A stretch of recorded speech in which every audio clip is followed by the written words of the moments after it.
Today, we're talking about Dublin, the capital of Ireland.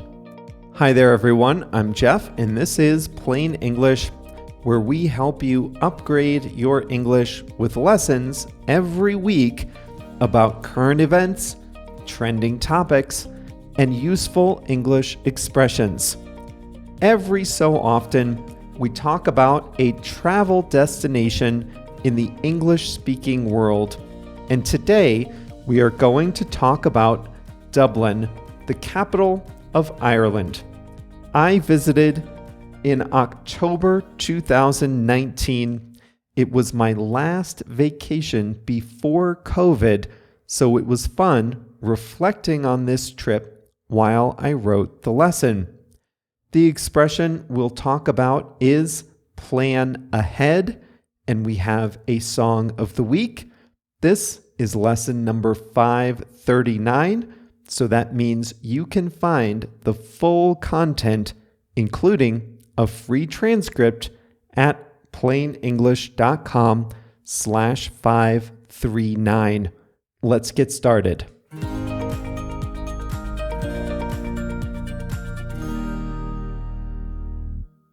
Dublin is the capital of the Republic of Ireland. It was first settled in the 9th century. The Vikings named it Dublin, meaning black pool. The city today is home to over 1 million people. Dublin is English-speaking in a time zone that overlaps with North America and Asia, and it's relatively low cost compared to London. Ireland's corporate taxes are low too. Those factors combined to attract a lot of international companies, from accounting firms to tech companies like Google, Facebook, and Airbnb. Dublin is on the eastern coast of the Emerald Isle, as Ireland is known. It's the capital of the Republic of Ireland, an independent country that's part of the European Union. Northern Ireland includes 6 counties on the island that opted to remain part of the United Kingdom. Dublin is located where the River Liffey meets the Irish Sea.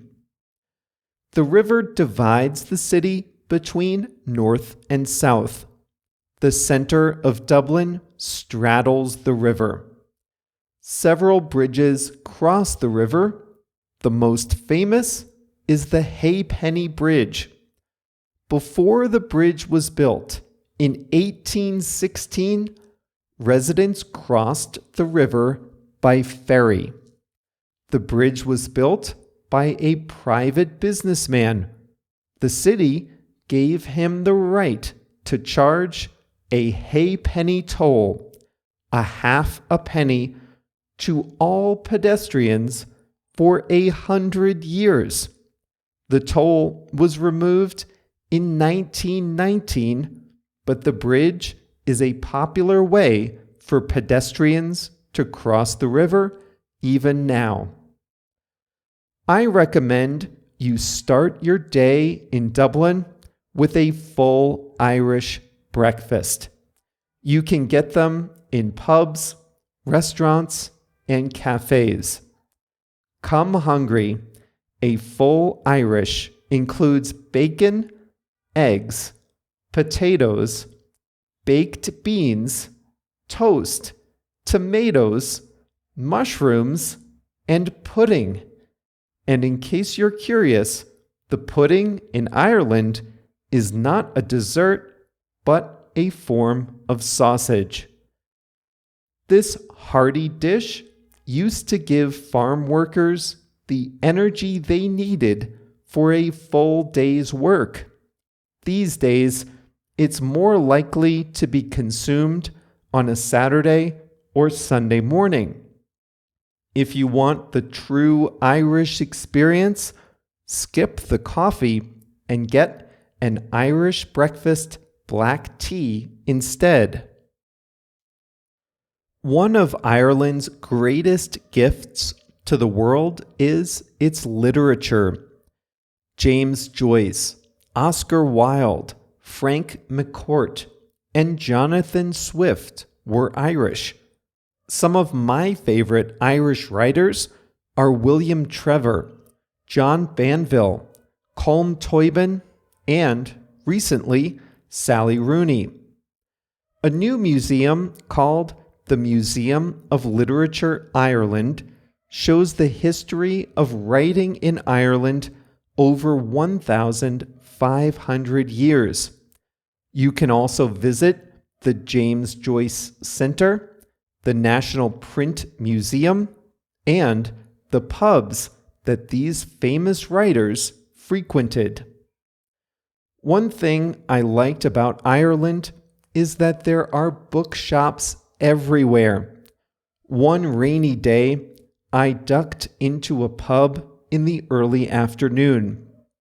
I ordered a pot of Irish breakfast tea. I had a book with me, but I noticed there were books on the shelves next to my table. It was a bookshop inside a pub. I picked one book off the shelf, Bullfighting. It was a collection of stories by Roddy Doyle. I had never heard of him before. I started reading and I got hooked. I bought the book, and Roddy Doyle is now one of my favorite Irish writers. If you like beer, then I recommend going to the Guinness Storehouse, the site of the original Guinness brewery.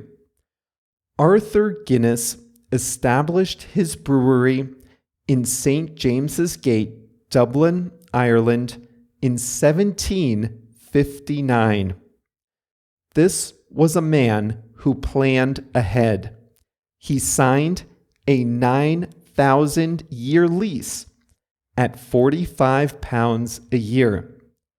The company later purchased the land outright. You can never be too sure. And then they expanded the facility. Guinness was once the world's largest brewer. It no longer is, but it's the largest brewer of stout. The tour takes you through the history of the company, the history of the product, and you can pour your own Guinness beer too. If you prefer whiskey, Dublin has something for you too.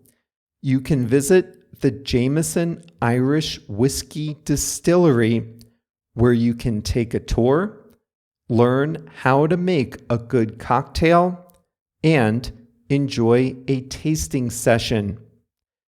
If macro distilleries aren't for you, then there are whiskey tours that will take you to the city's many smaller distilleries.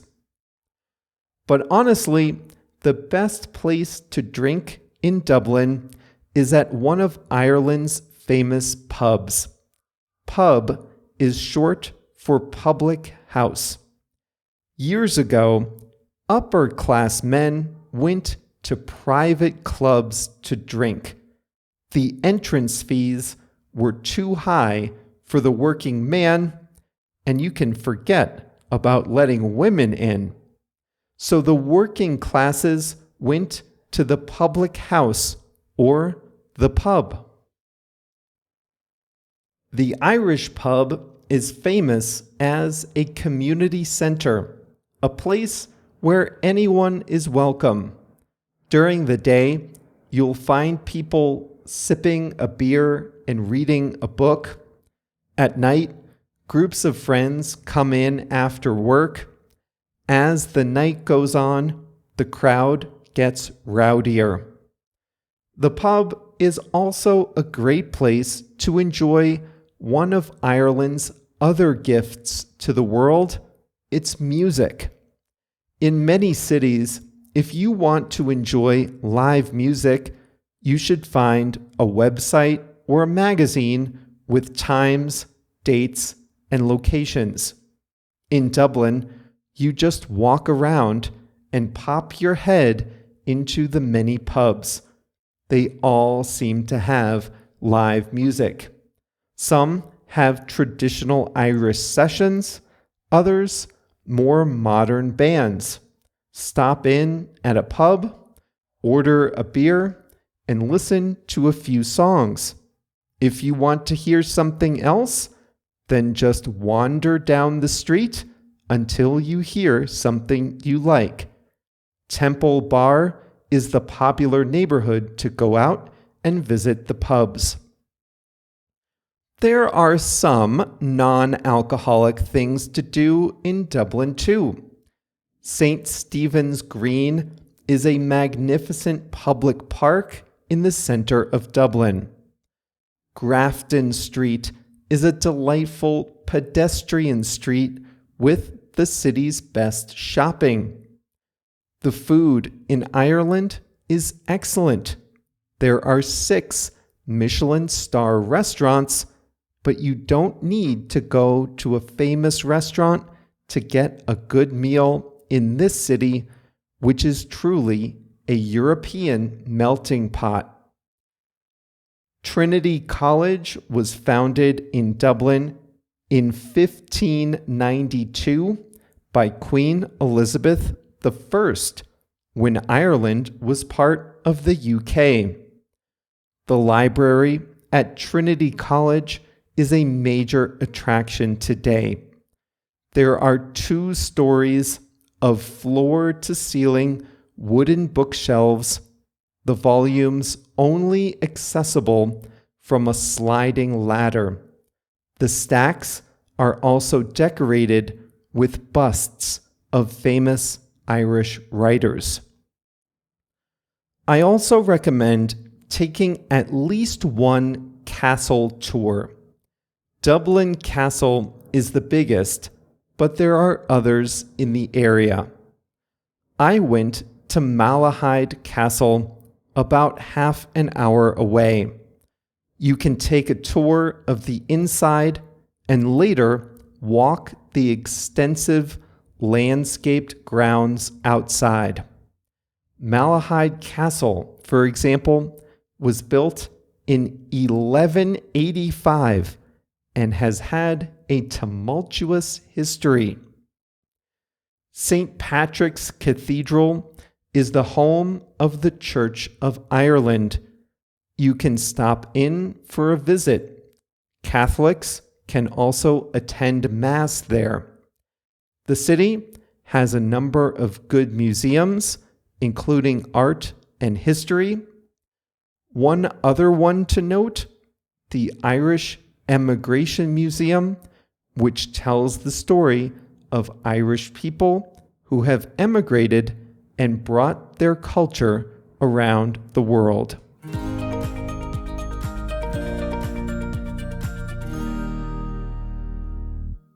I am 41 years old, and one day before I die, I want to have bookshelves with a ladder that slides left and right, like at Trinity College. This is a dream of mine. I just love it. I love the whole idea of a sliding ladder. I also love literature and Irish literature, so Trinity College Library was one of my top destinations in Dublin. I told you about Roddy Doyle, the writer I discovered when I was in Dublin. If you want a really Irish book, get a book called Love by Roddy Doyle. The cover shows a pint of Guinness on a green background.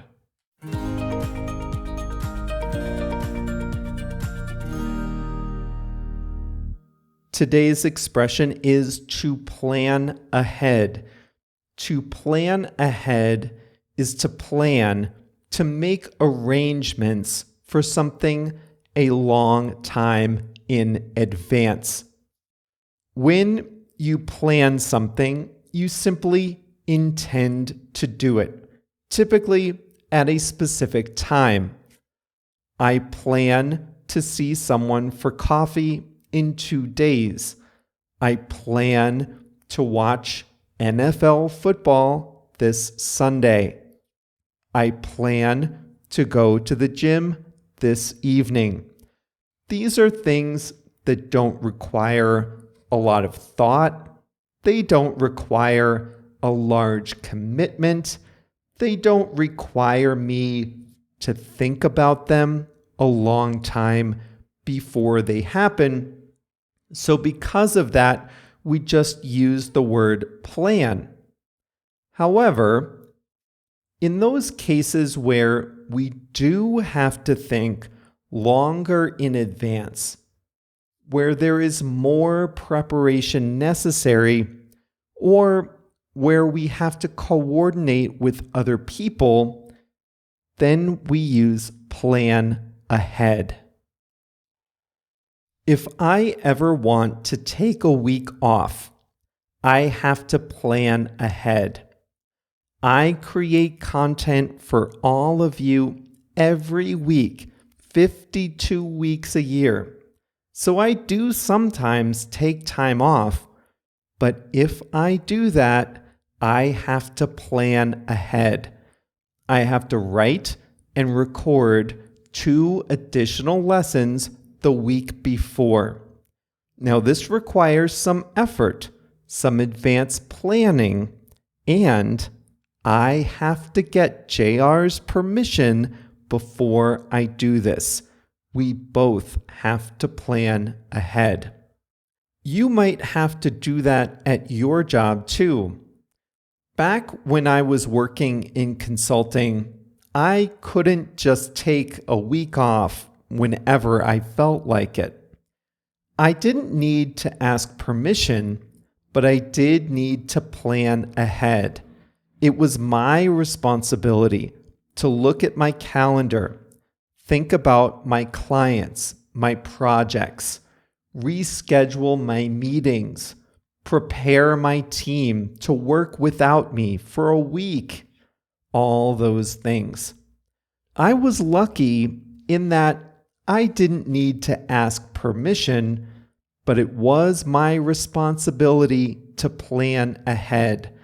I had to make sure my projects got done and my clients were still happy even though I was away.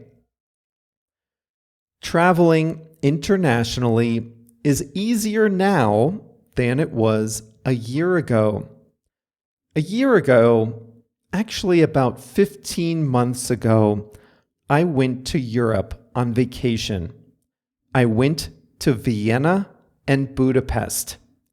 It feels like forever ago, but believe it or not, that was before the Omicron variant came out. At that time, you had to plan ahead for any international travel. You had to research the vaccination and testing rules. You had to get a test within, I think, 48 hours of flying.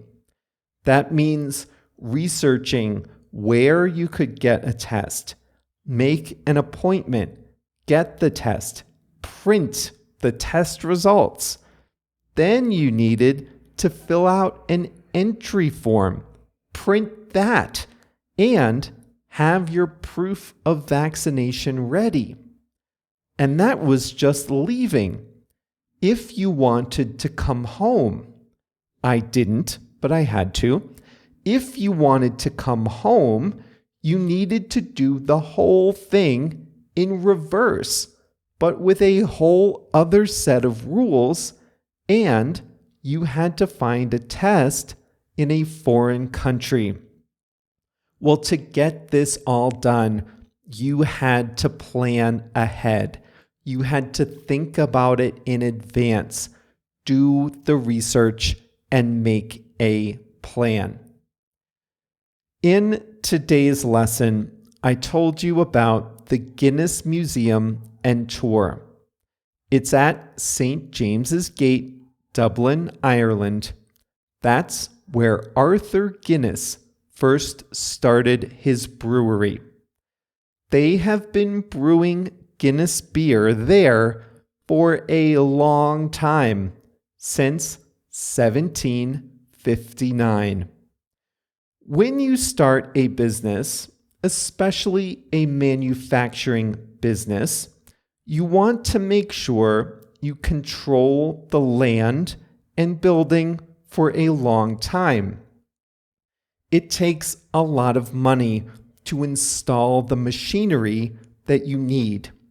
You can't just move like you move to another house, so you want to control that land for a long time. When he first opened the brewery, Arthur Guinness signed a lease for 9,000 years. And I made a joke. I said, this is a man who liked to plan ahead. Now, the lease is no longer in place because Guinness later bought the property. However, 9,000 years was, I believe, the longest lease ever signed. It's a joke. It's ridiculous. Nothing lasts 9,000 years. 9,000 years ago, for reference, England and Ireland were attached to continental Europe. So that's why the joke is funny. To plan ahead means to make arrangements long in advance, to be prepared, to coordinate, whatever. And that describes Arthur Guinness when he signed the longest lease ever.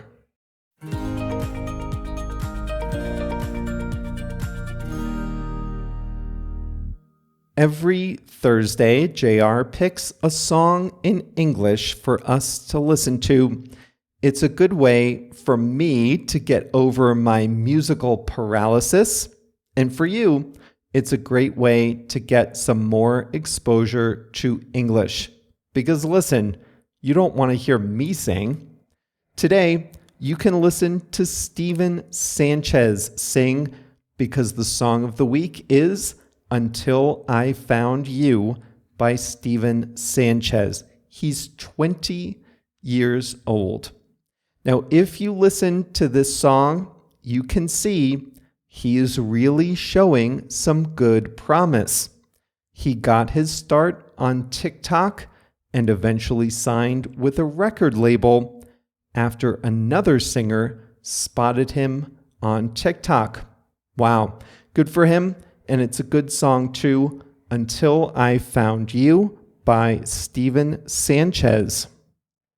And that's all for today's Plain English. This was lesson number 539, so you can find the full lesson at plainenglish.com/539. If you enjoyed today's lesson, then we invite you to check out Plain English Plus, which is the best way to get the most out of every Plain English lesson. With a Plus membership, you can upgrade your speaking, upgrade your listening, writing, and reading skills. We've got videos, exercises, live conversation calls, and more, all to help you upgrade your skills in English. So check that out at plainenglish.com/plus, PLUS. We'll be back with a new lesson on Monday. See you then.